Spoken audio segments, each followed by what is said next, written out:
What's a happening, YouTube? Waddock Studios here, and today we're gonna do something a little. I'm gonna return to a thing that I used to do, which is gonna be tech talk, and it's gonna be centered around a continuation of this lost technology series that I did.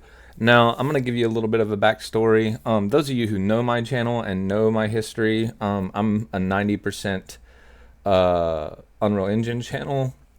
Some of you guys have known how long I've been working within Unreal Engine. Others of you will not know this, but in a galaxy far, far away, a long, long time ago, I started my venture into game development in the Quake engine. And I say into game development. Really, it was just heavily modding games back then and playing around with modeling before skeletal meshes were a thing, when everything was vertex animated. And yeah, we've come a very, very long way since then. And historically, you'll notice I do these industry tech talks where I talk about like the 8th gen versus the 9th gen, and I try to give a developer's perspective of the way that technology moves. And I've said this in numerous amounts of times that, like, you know, I try to keep a relationship with gamers so that I can get feedback of what gamers' perspectives are. I also have kids myself, and they play games, and they play a plethora of games spanning across multiple generations, because we have everything all the way from an Atari up in this household. So every console generation, my kids have come, well past the Nintendo and Nintendo 64, era, but they are very versed with those systems. They have Sega Genesis. They have a game room that has all of these things hooked up. So, long story short, I've done these videos, and I've, basically talked about, I love Unreal Engine to death, but as someone who's been here and has seen the engine grow and mold and shape and change, I have seen GI solutions come and go. I have seen physics solutions come and go. And this is a great time to talk about this, because this is on the heels of me basically bringing a destruction model back from NVIDIA GameWorks, which back then was called Blast, right? It was basically a continuation of Apex. Anyone who's worked within Unreal Engine 4 knows the Apex destruction, built on kind of tightly nested and coupled with PhysX.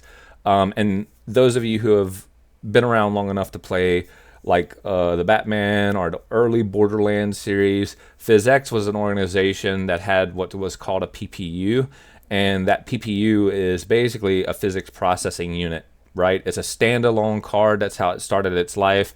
This was like back in the era of the Voodoo cards, but you bought a PPU and you slapped it into a PCI slot, and you ran dedicated physics cards outside of what people now know to be GTX series cards. A GTX series card was NVIDIA purchasing PhysX, and now you did the same 32-bit CUDA processing, or 32-bit applet processing inside of your CUDA core on a GTX card. Now, nerdy talk aside, what does all this mean? Well, it means that sometimes as a developer, what I've done, or what I've historically been known for, is to do things that is very niche in a way that seems to go against the grain of what it feels like Epic is wanting to do in the engine, right? People digest my tone, or my lack of showing appreciation for certain things. Like, I was very adamant on keeping software ray trace Lumen inside of UE5, so much so that I created custom branches to fix it in 5.7. I created custom branches in 5.5. I have done, if we go to my video list here, I have done my best to kind of like filled this void of tooling as I've seen this trend of Unreal pushing further into the high-end rendering. You got to have really, really, really good hardware. And some of that comes from the fact that I've been targeting niche markets. Like I'm a VR mobile Steam Deck low end kind of guy, right? And it also, I guess, comes from the fact that I've grown through an era where I've seen hardware very like mildly into today's standards, where we have like 50 4090s and 5080s and 5090s. I've seen software do things with hardware that would literally blow your mind. And it's kind of great because this talk that I did about lost technology and my reaction to it goes beyond really what we want to talk about when we're talking about things like anti-aliasing, our global illumination. It goes as far as physics simulation. It goes as far as motion, clarity in motion. But I figured today would be a really good time to kind of like, on the heels of some of the comments where, I was pretty much raked over the coals by a couple of people that thought that I was, because I busted my, for lack of, like, I'm going to take my filter off for a second, but I busted my rear end to go back and bring this Blast plugin into the future, and not only pull it up to 427, but I brought it all the way to 5.7, because it's a way to author destruction and package out to mobile, in an era where that's been problematic. Like we don't really have good mobile authoring tools for destruction. Like you can use chaos fracture and chaos caching, but it's it's pretty problematic. You're going to want to open Blender and like kind of manually author your destruction models, and you need to depend on Chaos Live Sim. Not that it can't be done, but the workflow is just not all that great right now. So, but it was perceived like I was like trying to bash on an engine that I really do love dearly. I'm just like, I don't understand where this perception is coming from a person that's trying to offer options in an era where I see that, not so many low performing, or should I say low target hardware market performing options are available. Another thing that I've spoke on heavily is benchmarking on GPUs, like really low GPUs at like 1050 Ti's, right? And a good friend of mine, Ari, just had a post on LinkedIn. Those guys are doing Unreal Fest here pretty soon. I think it's I can't remember if it's in Chicago, but anyway, that's coming up. But I just saw a post on like keep old hardware around, and one of the cards mentioned was a 1050 Ti because of how closely it kind of simulates the GPU press of what you would get out of a Steam Deck. So, anyway, enough rambling. I want to take you guys through something that is going to talk, like kind of shed some light on this a little bit, and then I'll let these play, and yeah, we'll just kind of talk through them as they happen.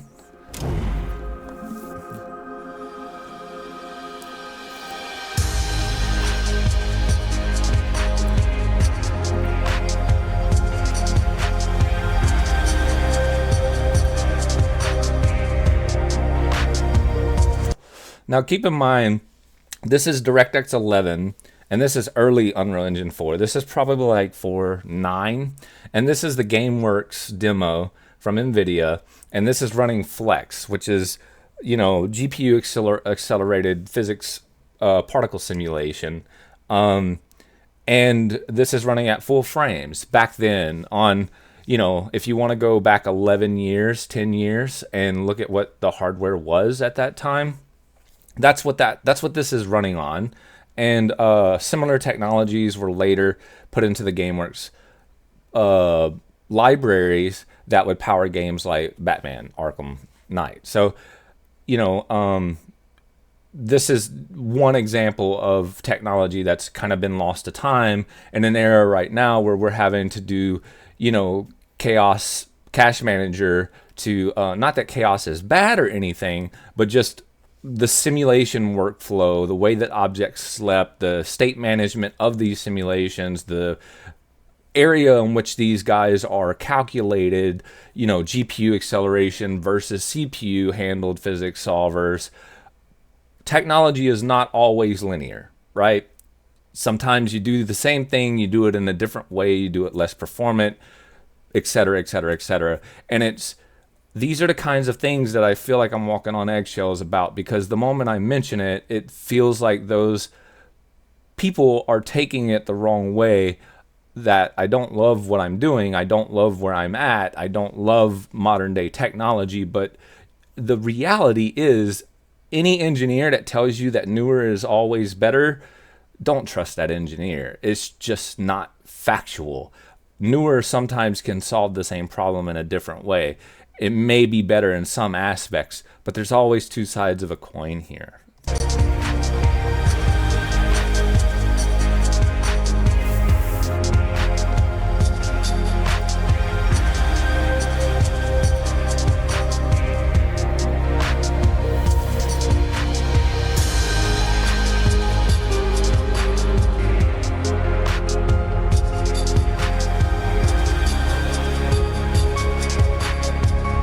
So yeah, this is particle systems interacting with soft body systems, interacting with collision systems all at the same time, staying at 60 frames per second on DX11, mind you, likely on a 960 or an 800 series GTX. I would have to look up what cards were out 11 years ago, but the memory utilization is what, 1.3 gigs worth of memory. I'm sorry, 2.8 megs. I see it at the bottom here. So at the top, I see GPU 1 with it looks like a DX11 memory pool.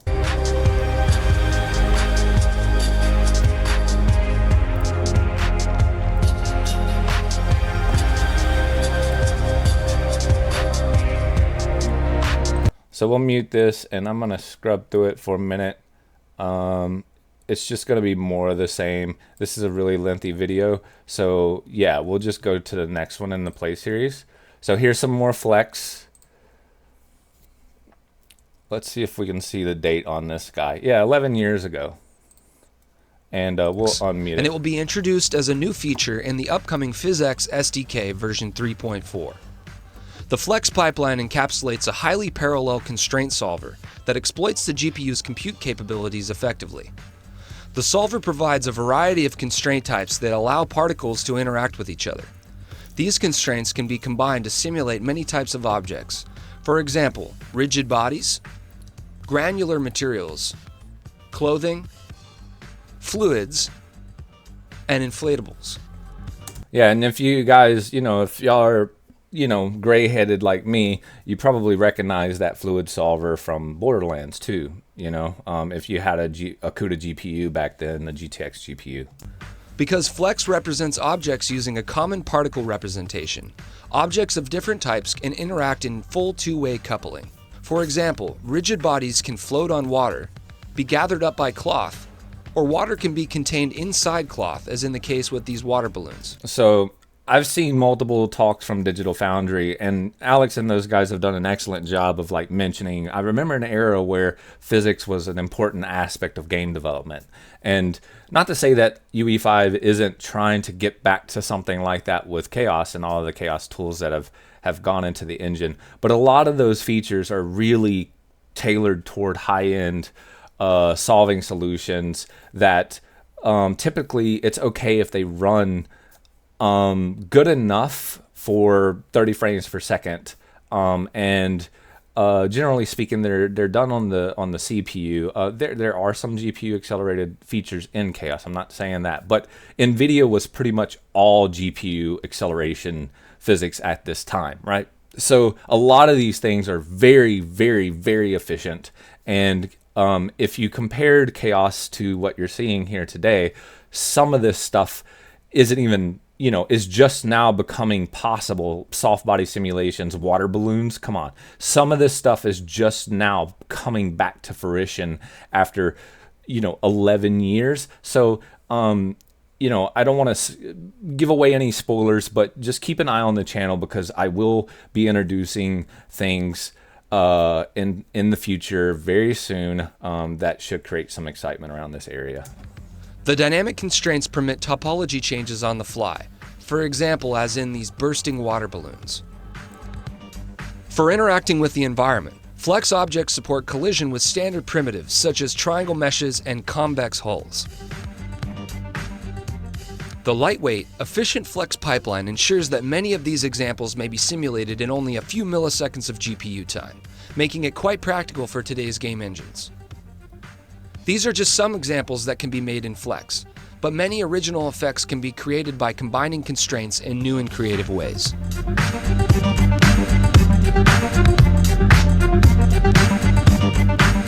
Yeah, awesome stuff. So we'll go to the next video.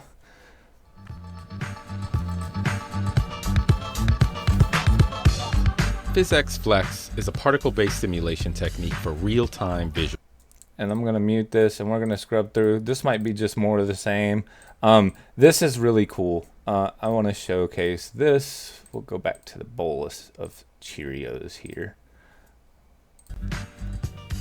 This scene shows two-way coupling of cereal, represented by rigid bodies with particle-based fluid simulation. The milk is represented by up to 100,000 particles. Surface tension and viscous forces are modeled, and because the cereal pieces have a lower density than milk, they naturally rise to the surface due to buoyancy. The milk surface is rendered in real time using ellipsoid splatting and a subsurface scattering approximation. Now, what I will say here is, NVIDIA, I gotta give you kudos because GameWorks is one hell of a name. Funny how time moves and you look back and you have like a newfound appreciation for marketing, putting game front and center there. So I do want to say, like, a lot of you guys I've met at Unreal Fest. I've had, one-on-one conversation with you guys over dinner, and some of you guys have long gone moved on from NVIDIA. But if you ever stumble across this video, I just want to give you your kudos once again for y'all that were working on this type of stuff back then at that era of time, and now we're where we are with hardware kind of being at the state of flux that it's in right now, and difficulties getting our hands on memory and having things that are very friendly, performance friendly on hardware. It's just introduced me to this newfound appreciation for things that are very front and center performant on the game side. Now, not to say that like back then, 10 years ago, 11 years ago, that you didn't have to have a pretty beefy rig to be able to do these kinds of things, because you did. But for these kinds of solutions to exist 10, 11 years ago, if they had not been deprecated, and thank goodness that these libraries still exist, but had they stuck around to be supported through kind of time, then developers today would have a lot more options at their disposal. And, if that means that that's something that I'm going to have to focus on myself and maybe offer to, the Waddock Studios community, then so be it. Like, it is what it is. But yeah, we'll continue watching these. But some of this stuff, if you've played Mirror's Edge, you'll notice a lot of these features that are showcased here in this one particular demo were very prevalent at the time. If you guys are familiar with like Destruction Systems and Guerrilla Games, then a lot of this type of stuff existed a long time ago. And yeah, so this has been kind of the overview of physics-based solving solutions. Destruction, we have the blast thing. Project Borealis did a really great job of hunting down that SDK and that library, and kind of set the foundation for me to be able to do some work kind of on the heels of the work that they accomplished and they were attempting at the time. So again, I want to give a huge shout out to those guys and say thank you for that, because it kind of laid the framework for what I was able to do with the Blast GameWorks SDK. So this next segment of the video of quote unquote lost technology, we're gonna talk about GI solutions, right? Because with all of this discussion around Lumen and software ray trace Lumen, in my post, I just put a headstone out and said, like, basically end of life, time of death, whatever you want to call it, for software ray trace Lumen is likely going to be Unreal Engine 5.8. Based on what I'm seeing in Maine, it looks like Epic is going to be moving to primary, and I'm going to pause this, primarily hardware ray trace solutions, and it looks like they're going to be working on their lower end luminance caching, but that's going to be probably isolated to SM6, which again, you can use shadow maps there, but the DX12 SM6 pipeline is pretty much got some added weight coming in. This is where VSMs are. This is where Substrate is. This is where Nanite is. This is where kind of the plethora of new tools exist. And reining some of these older technologies, traditional LODs, et cetera, back is going to exist in the SM5 pipeline. And unfortunately, it does not look like we're going to have a GI solution in SM5 unless I'm able to reintroduce something like this. Now, if you're familiar with Godot, or you're familiar with like Wicked Engine, or you're familiar with OD, what used to be Lumberyard, or CryEngine, or OD3E, you're probably going to be familiar with a term called voxelized GR, or voxel GI. VXGI is NVIDIA's version of this, and believe it or not, it existed in Unreal Engine 4 in the early days. And funny thing is before Unreal Engine 4 went public and went free, if you were a person who had UDK, or you were in Unreal Engine 3 and you had access to Unreal Engine 4 before it went open source and released to the public, then you'll be familiar with basically the day it released. Dynamic GI was not a part of the engine release. It was there, it was experimental, it was in early builds. And if you're old enough to remember, forward rendering wasn't part of UE4's early release either. But hence the reason why Batman series went back to UE3. But we had VXGI, which was NVIDIA's version of voxel GI. It did some things different than modern voxel GI does. I mentioned that my 427 plus meta build has RTX GI, DDGI, which is a very similar technology, but that uses RTX technology.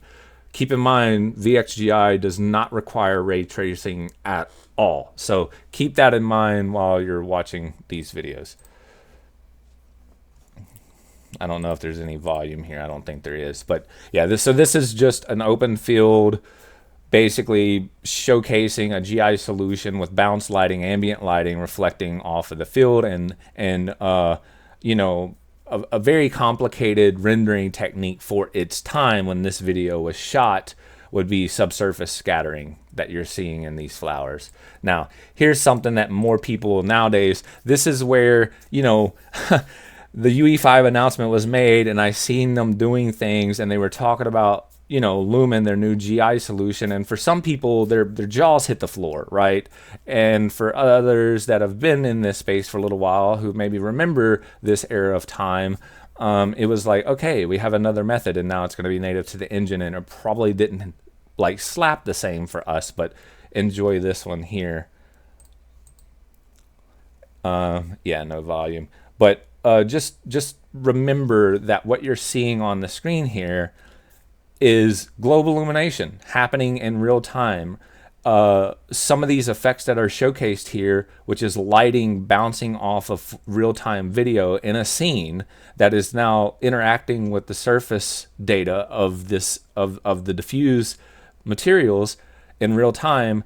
This is only things that UE5 has been claimed that could be done inside of Lumen today, according to like current marketing material. But the reality is that this can be done around 10, 11 years ago with VXGI, or, at the time, the experimental GI plugin, which ran a little heavier than VXGI.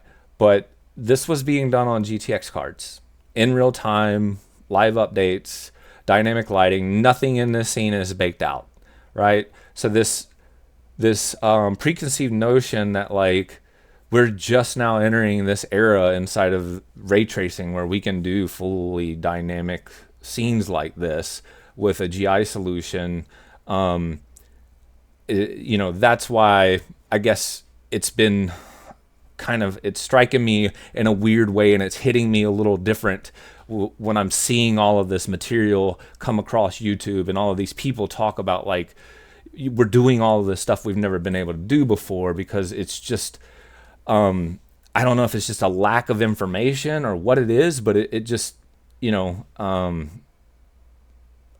need to be really careful on how I communicate this, because I don't want to offend anyone.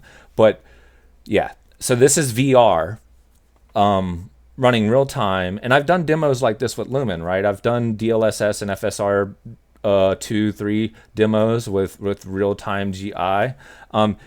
One thing I want to state about this is, again, this is VXGI. This existed before the era of upscaling. So keep in mind that this is running in VR, likely at anything over 60 hertz. I did see a little bit of frame dips here where on the screen where he's moving. But keep in mind, he's running a full-blown liquid simulation behind him. But this is GI updating real time in a headset on specs that are meant to hit 90 frames.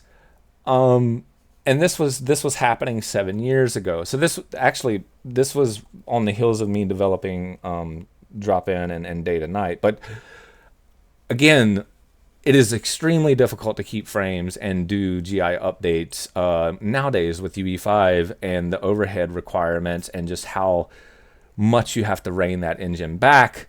You're pretty much stuck in forward rendering now, right, to be able to hit this kind of thing. But if you're familiar with like No Man's Sky, or you're familiar with other games, you'll know that like while you may not have real-time global illumination updating in VR, you do have dynamic lights. Like the Forest VR has dynamic lights. This is another really good showcase of that tech.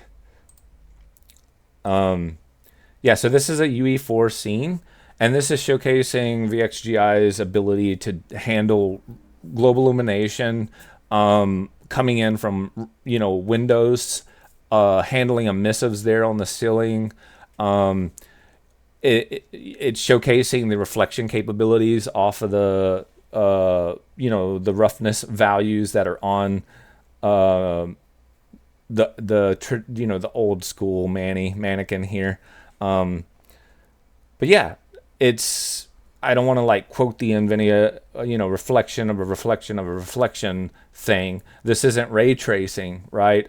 But one of the things that I want to point out about Unreal Engine 4's this era of time is, it's not really just about let me bring that video back up here. It's not really just about the capacity to be able to handle global illumination, where a lot of people, just thought like, okay, this technology only exists in UE5.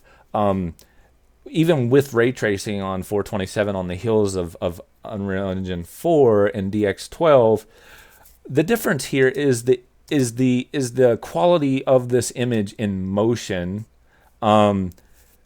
versus what we get now with like where things were with the denoiser and ray tracing and the global illumination methods that are being used on the later portions of Unreal Engine 4, right? The TAA sample rate, the weight values itself, the the sample count, the denoiser that was added for RTX. A lot of these things are going to impact the way that these images look in motion.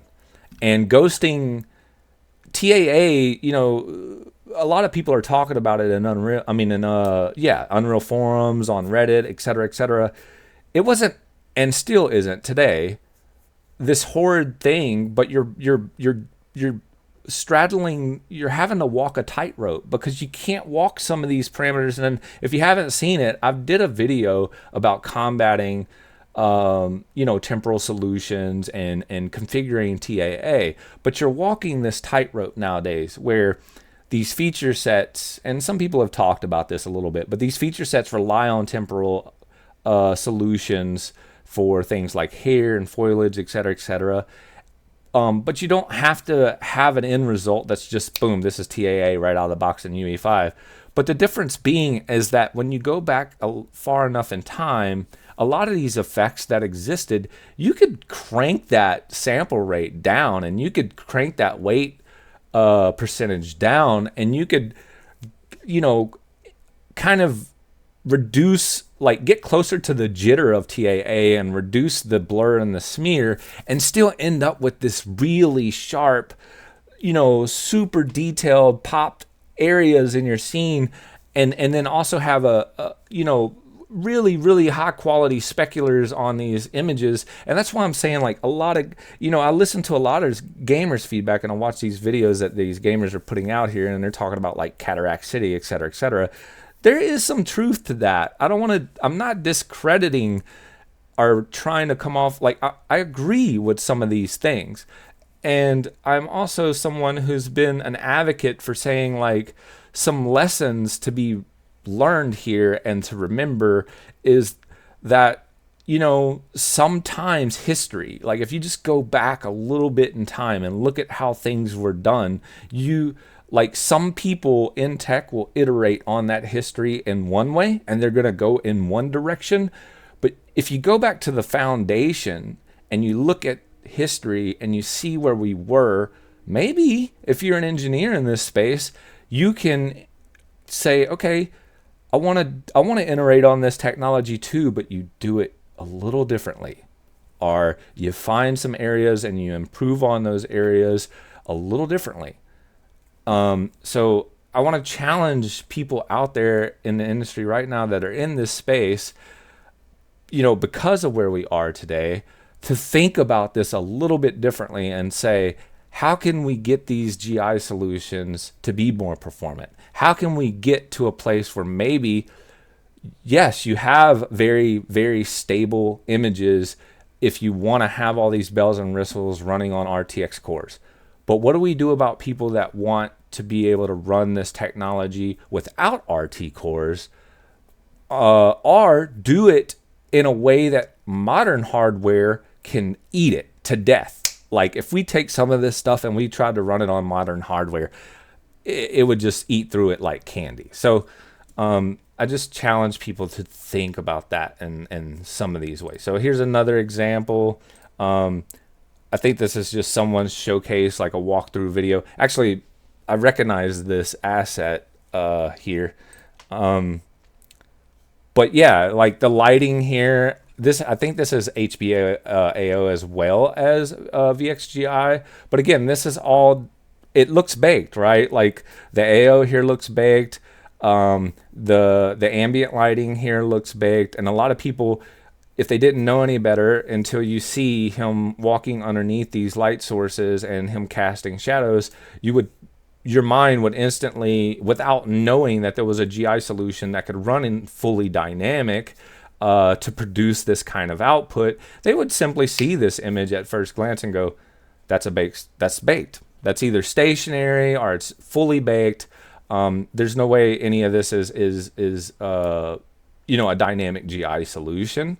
But it is. It's running a fully dynamic GI solution. So Awesome results, awesome clarity and motion. And this guy, I could tell like he's taken it a step further because he's not running motion blur here. So you can always tell whenever someone has, or he's got it dialed back a lot.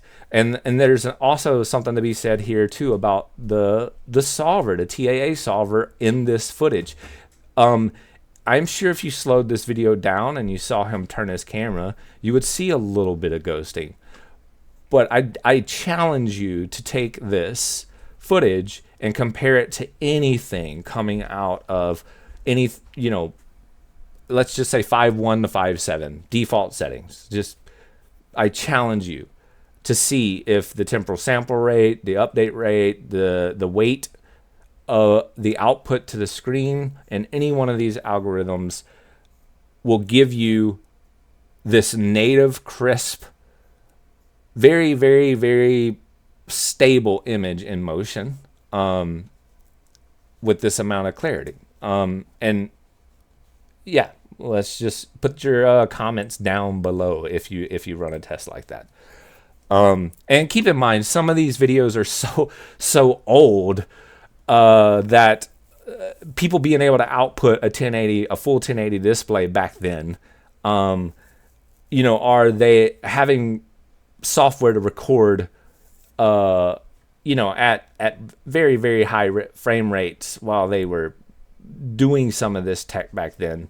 That is a feat in and of itself, right? So, again, this is just another showcase of someone showing VXGI, dealing with dynamic updates in real time.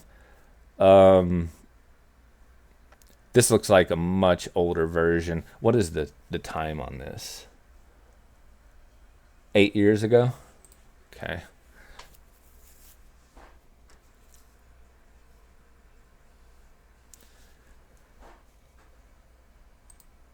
Which some of this looks very much like 427's distance field ambient occlusion.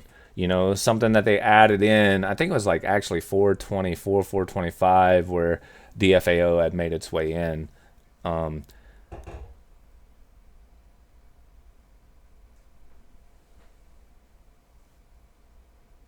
But yeah, really, really, really solid reflection handling here. And again, none of this is ray traced. Not a single bit of it. Okay, so this is where he's going to get into showing the difference. Keep in mind, some of the segments of this video, he doesn't have VXGI turned on. Some of the settings he does, like right here, he's going to actually go tick the box. So this is just a normal point light. So I'm kind of moving through this video a little quickly. So if you look at this video and you're like, that doesn't look all that impressive, just keep in mind there are segments here where he's giving you a before and after. So right now, this is just normal light spread off of a point moving through a normal UE4 scene. Nothing too fancy or special. You'll get this same kind of output from Unreal Engine 5 if you don't have Lumen enabled, right? But in a second, what he's likely going to do is open his details panel back up, and he's going to tick the GI box and give you an after.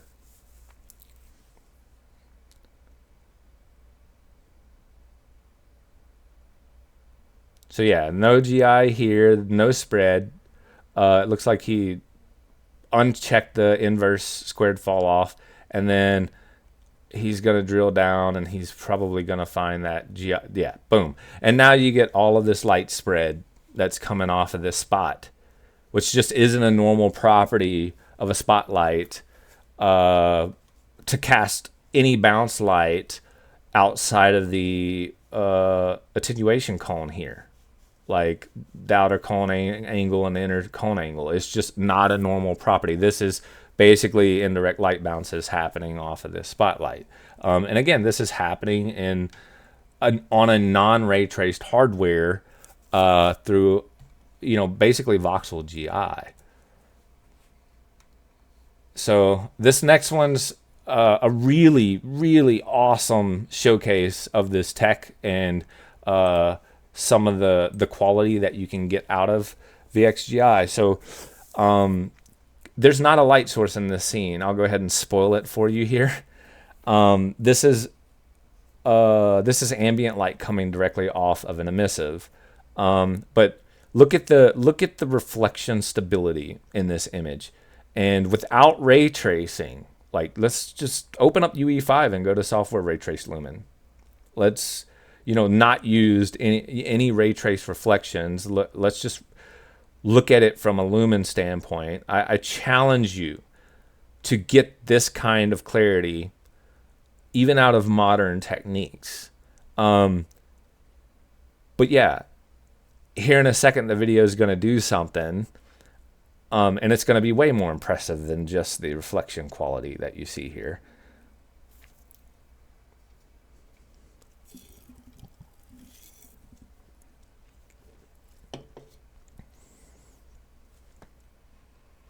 And I like how they have a couple of different diffuse. Yeah. Didn't know there was going to be a little bit of soft body simulation going on in the scene, did you? So the collision solver in this, the movement of this, and then the emissive properties that are happening right next to the reflective properties, and the image stability that's going on right here in motion. All of this is really, really impressive. And if you keep in mind that this was happening a decade ago on hardware that existed a decade ago.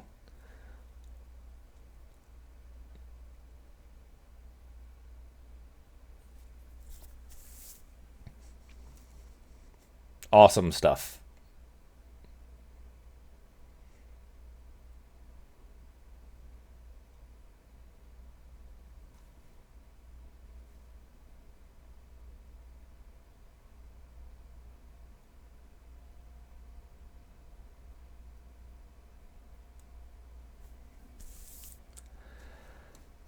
So yeah, if you're familiar with my channel and like you're familiar with me and you've been one of those people that's reached out to me on the side and it's like, yo, bro, you seem a little jaded, or you seem like, you're not on the same page with everybody else, or like, you've existed in this world where it's like, this is something I've thought about for a really long time, is like, how is this going to be perceived? I don't always do a really good job of understanding how my messaging and how my communication is going to end up being perceived. And I know that we're in this era of like clout chasing and rage bait, and I'm too old. I'm not even familiar with that culture. Like, it's just not something, like, dude, I grew up in the era of AOL chat. You know what I mean? Like, it's just different. Times are different. So I've had to actually like catch up to some of these mindsets and mind states. So yeah, throwback here. I think this one actually, this one has volume. So, if you were a part of one of the recent Unreal Fest, you guys are probably familiar with the Carnival Grounds Megalight Showcase. Keep in mind, this is just emissives handling ambient light. This is like a 2010 version of the Megalight Showcase, because they're basically showing you that emissive lighting in VXGI is really cheap to do, and you can have them in proximity pretty close to each other, to where you don't have to worry about them so much as if each one of these lights were basically a point light, right? So the GI solution is handling the fact that these lights are emitting bounce light within this voxelized cone calculation, and it's doing so in such a way that it's cheap enough to move all of these around. They're all rotating it around in a circle. So that's what the point of this demo is. And it's very, very closely like tuned and showcased in the way that the Megalight showcase was. And keep in mind, this was running on GPU hardware that existed back when this technology was showcased in very, very, very, very early versions of Unreal Engine 4. So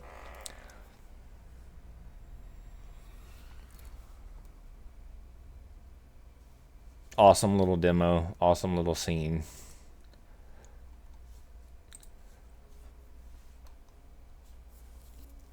This was actually fairly recent. Looks like somebody had VXGI running about six years ago on this upload. I wonder if it was just like a showcase ArchVids thing. But if this is VXGI, keep in mind all of this is dynamic, so they probably have day-night scenarios or whatever going on here. Yeah, they do. They have the lights updating and stuff. And they just wanted a better ambient lighting solution. Some of this could have probably been done with stationary lighting. Probably didn't need to go full-blown VXGI for something like that. Could have faked some of that GI.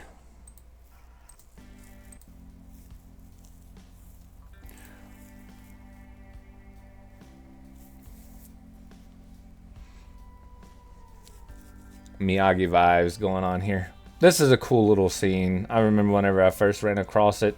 Most people that are familiar with a lot of recent Godot demos are like, if you've seen the sparse forward plus volumetric culling, then you'll be familiar with that previous scene. But keep in mind, this is handling light bouncing, ambient light bouncing, dynamic light updates from multiple light sources, as well as emissives, all happening in Unreal Engine 4. This is not Lumen. This is not UE5. This is tech that can still be utilized today without ray tracing. Takes a little bit of elbow grease to get there. You might have to pull out old CMake and you know, bust through cooking out libraries manually and you know, porting forward some of this stuff yourself. But with enough work, with enough effort and time, this is possible to achieve. So anyway, with that, I want to say, you know, if you stuck with me to the end, I appreciate it. If you haven't already, consider joining the Wild Ox Studios Discord. If you're a Unity dev, if you're a Godot dev, if you're an Unreal Engine dev, it doesn't really matter. If you're on a dev journey and you're using Play Canvas for all that matters, we would love to have you. We have awesome artists. We have engineers that have covered all wakes of the industry.